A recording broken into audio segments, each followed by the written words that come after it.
50.5। जी हाँ, 50.5 degree Celsius. सुनकर ऐसा लगता है ना जैसे हम किसी ओवन या भट्टी के तापमान की बात कर रहे हैं। लेकिन सच कहूँ तो ये कोई ओवन नहीं है, बल्कि 2024 की भयंकर हीट वेव के दौरान राजस्थान के चूरू का असल तापमान था। आजकल शहरों में बाहर निकलने पर ऐसा क्यों लगता है कि सचमुच सब कुछ उबल रहा है? आज इस बात की गहराई में जाना हमारे लिए बहुत जरूरी हो गया है। आज के इस एक्सप्लेनर में हम ठीक इसी पर बात करेंगे। हम उस जटिल ग्लोबल क्लाइमेट पैटर्न के पीछे के विज्ञान को डिकोड करेंगे जो इस जानलेवा गर्मी का असली कारण है। और सिर्फ समस्याएं ही नहीं, बल्कि इससे बचने के कुछ बहुत ही प्रैक्टिकल और ज़रूरी उपायों पर भी चर्चा करेंगे। तो चलिए बिना किसी देरी के शुरू करते हैं। तो आज की हमारी चर्चा का फ्लो कुछ ऐसा रहेगा। सबसे पहले हीट वेव की ज़मीनी सच्चाई, फिर हम समझेंगे कि ये सुपर अल्नीनो क्या बला है। उसके बाद 2026 का मंडराता खतरा, हमारे कंक्रीट के जंगल, इसकी इंसानी कीमत और आखिर में बचाव के कदम। भाग 1, हीट वेव की सच्चाई। चलिए ज़मीनी हकीकत से शुरू करते हैं। हाल ही के चरम तापमान ने हम सबके रोज़मर्रा के जीवन को पूरी तरह से उलट-पुलट कर दिया है। और खौफनाक बात यह है कि ये गर्मी सिर्फ खुले आसमान तक सीमित नहीं है। उत्तर भारत से आई कुछ थर्मल इमेजेस ने तो सच में चौंका दिया। जरा सोचिए, एक ऑटो रिक्शा के अंदर का तापमान 60 डिग्री सेल्सियस तक रिकॉर्ड किया गया। और तो और आधी रात को भी कुछ सतहें 40 डिग्री पर तप रही थीं। यूपी के बांदा में दिन का 48 डिग्री तक पहुंचना, या बेंगलुरु जैसी जगह में धूप में रखे बच्चों के कलर्स का पिघल जाना, ये सब चीख चीख कर बता रहा है कि ये गर्मी अब कितनी जानलेवा हो चुकी है। भाग 2, सुपर एल नीनो। आखिर ये सब इतनी तेजी से क्यों हो रहा है? इस क्यों का जवाब हमारी लोकल वेदर रिपोर्ट में नहीं, बल्कि प्रशांत महासागर की गहराइयों में चल रही एक विशाल प्रक्रिया में छिपा है। यही हमें अल नीनो के विज्ञान को समझना होगा। आसान भाषा में कहें तो ये एक क्लाइमेट पैटर्न है जहां समुद्र के ऊपर बहने वाली व्यापारिक हवाएं यानी ट्रेड विंड्स अचानक से कमजोर पड़ जाती हैं। इसके कारण पूर्वी और मध्य प्रशांत महासागर का पानी असामान्य रूप से गर्म होने लगता है। अब देखिए, नॉर्मल अल नीनो तो हर 3 से 7 साल में आता ही रहता है, वो कोई नई बात नहीं है। लेकिन इस बार जो पैटर्न बन रहा है ना, वो बुनियादी तौर पर बिल्कुल अलग है और कहीं ज्यादा विशाल है। इससे थोड़ा और विजुअलाइज करते हैं। नॉर्मल स्थिति में ये हवाएं पूर्व से पश्चिम की तरफ बहती हैं और गर्म पानी को ऑस्ट्रेलिया और एशिया की तरफ धकेलती हैं, जिससे हमें वो अच्छी बारिश मिलती है जिसका हम इंतजार करते हैं। लेकिन अल नीनो में हवाएं कमजोर हो जाती हैं और वो गर्म पानी पूर्व की तरफ ही फंसा रह जाता है। अब हवा की दिशा में हुए इस एक छोटे से बदलाव का सीधा सा मतलब ये है कि भारत और ऑस्ट्रेलिया जैसे क्षेत्रों को वो जरूरी बारिश नहीं मिल पाती जिस पर करोड़ों लोगों का जीवन टिका है। इस डेटा की गंभीरता को समझने के लिए हमें इतिहास के पन्नों को पलटना होगा। साल 1877, ये वो आखिरी साल था जब दुनिया ने इस लेवल के सुपर अल नीनो का कहर झेला था। आपको जानकर हैरानी होगी कि उस एक साल में भारत में अकाल पड़ने से लगभग 2 करोड़ लोगों ने अपनी जान गंवाई थी। चीन में 2 से 3 करोड़ और ब्राजील में भी लाखों लोग मारे गए थे। अमेरिका में तो उस साल का नाम ही द ईयर विदाउट विंटर यानी बिना सर्दियों वाला साल पड़ गया था।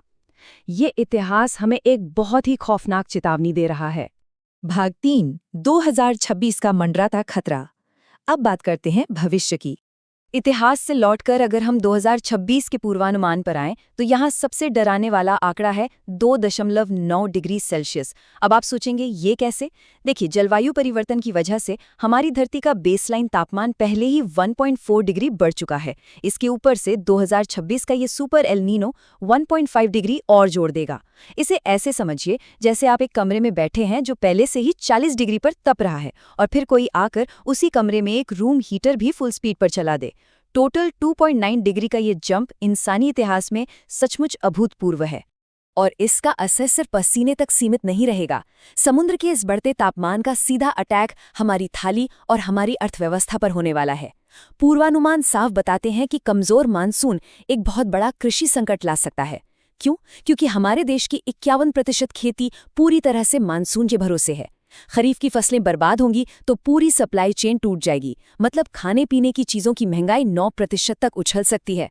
और ऊपर से दुनिया भर में जो तनाव चल रहे हैं उनकी वजह से फर्टिलाइजर्स का आयात पहले ही अटका पड़ा है। ये एक परफेक्ट स्टॉर्म है। भाग 4, कंक्रीट के जंगल। ग्लोबल वेदर अपनी जगह है, लेकिन हमारे अपने शहरों की प्लानिंग का क्या? आइए सीधे जमीन पर आते हैं। अर्बन हीट आइलैंड इफेक्ट नाम तो सुना ही होगा। अब इसका असर देखिए, एक ही जगह और एक ही समय पर।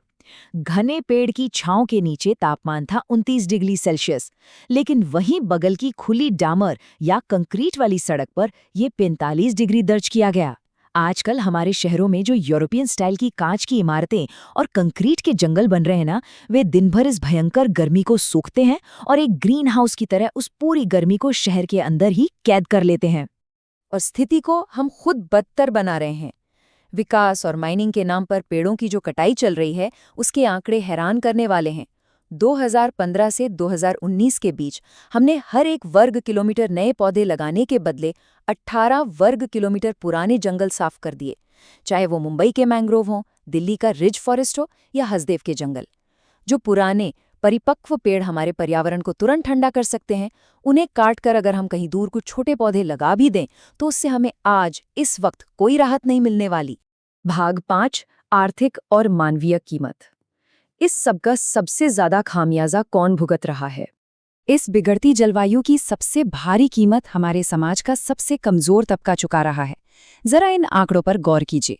दिल्ली में दिन के तापमान में औसतन 1.8 डिग्री की वृद्धि हुई, जो कि ज्यादा है, लेकिन रात के तापमान में 4.4 डिग्री सेल्सियस का भारी उछाल आया। ये बहुत खतरनाक है। जब रात में शहर ठंडा नहीं होता तो इंसान के शरीर को रिकवर होने का मौका ही नहीं मिलता। शरीर रात भर स्ट्रेस में रहता है और अगले दिन हीट स्ट्रोक का खतरा कई गुना बढ़ जाता है। जो लोग टीन की छतों के नीचे सोते हैं, उनके लिए तो ये सचमुच एक भट्ठी में सोने जैसा है। इस खौफनाक गर्मी का सबसे सीधा सामना हमारे अनौपचारिक क्षेत्र के लगभग 38 करोड़ मजदूर करते हैं। लेकिन यहाँ सिस्टम की एक बहुत बड़ी विसंगति सामने आती है। क्या आपको पता है कि हीट वेव को हमारे देश की 12 अधिसूचित प्राकृतिक आपदाओं की लिस्ट में रखा ही नहीं गया है? जी हाँ, इसका सीधा सा मतलब ये है कि हीट वेव से होने वाली मौतों पर जो 4 लाख रुपए का मुआवजा नेशनल डिजास्टर रिस्पांस फंड से मिलना चाहिए, वो परिजनों को मिल ही नहीं पाता। अक्सर मौतों का कारण डिहाइड्रेशन या कार्डियक अरेस्ट लिख दिया जाता है और गर्मी से हुई असल मौतों का सही आंकड़ा कभी फाइलों में दर्ज ही नहीं हो पाता। भाग 6, गर्मी के खिलाफ कदम। तो क्या सब कुछ खत्म हो चुका है? बिल्कुल नहीं। ये सारी जानकारी थोड़ी डरावनी लग सकती है, लेकिन सच मानिए, हमारे पास ऐसे कई प्रैक्टिकल उपाय हैं जो इस संकट को काफी हद तक कम कर सकते हैं। आइए उन व्यक्तिगत उपायों पर बात करते हैं जो वाकई असरदार हैं। सबसे पहला और सबसे जरूरी, अपने आसपास के पुराने पेड़ों को कटने से बचाइए। पैदल चलने वालों के रास्ते में सिर्फ पेड़ की छांव होने से ही तापमान में 12 डिग्री तक की गिरावट आ सकती है। दूसरा, महज 10 या 12 रुपए में मिलने वाला ORS का पैकेट, ये हीट स्ट्रोक के खिलाफ आपका सबसे बड़ा हथियार है। और तीसरा, जो लोग हमारे लिए बाहर धूप में काम कर रहे हैं, चाहे वो गार्ड्स हों, डिलीवरी पार्टनर्स हों या कंस्ट्रक्शन वर्कर्स, उनके लिए बस थोड़ी सी छांव और ठंडे पानी की व्यवस्था करना। ये छोटे कदम असल में किसी की जान बचा सकते हैं। ये तो हुई तुरंत बचाव की बात, लेकिन हमें लंबी अवधि के लिए भी तैयार रहना होगा। सुपर अल नीनो का सीधा असर हमारी जेब और बिजली की सप्लाई पर पड़ेगा। इसलिए समझदारी इसी में है कि फिलहाल किसी भी बड़े गैर जरूरी आर्थिक खर्च को टाल दिया जाए। ग्रिड की बिजली पर पूरी तरह निर्भर रहने के बजाय घरों या बालकनियों में सोलर पैनल लगाना आज के समय में एक बेहतरीन निवेश है। और एक नागरिक के तौर पर हमें बेहतर और ग्रीन अर्बन प्लानिंग की मांग करनी ही होगी। साथ ही कंपनियों को भी अत्यधिक गर्मी के दौरान दिन में काम करने के घंटों का पुनर्मूल्यांकन करना चाहिए। और अब हम आज के इस एक्सप्लेनर के बिल्कुल अंत में आ गए हैं। मैं आपको एक बहुत ही गहरे सवाल के साथ छोड़ना चाहता हूँ। जो पीढ़ी आज जन्म ले रही है, उनके लिए एक नॉर्मल गर्मी का आखिर क्या मतलब होगा? वो गर्मियाँ जो कुछ दशक पहले 30 या 35 डिग्री पर खत्म हो जाती थीं, क्या वे अब हमेशा 45 डिग्री से ही शुरू होंगी? ये एक ऐसा सवाल है जो हमें ये सोचने पर मजबूर करता है कि क्लाइमेट चेंज कोई भविष्य की बात नहीं रही, ये आज की सच्चाई है। इसके प्रति जागरूक होना अब हमारा कोई शौक नहीं, बल्कि हमारी सबसे बड़ी जरूरत बन गया है।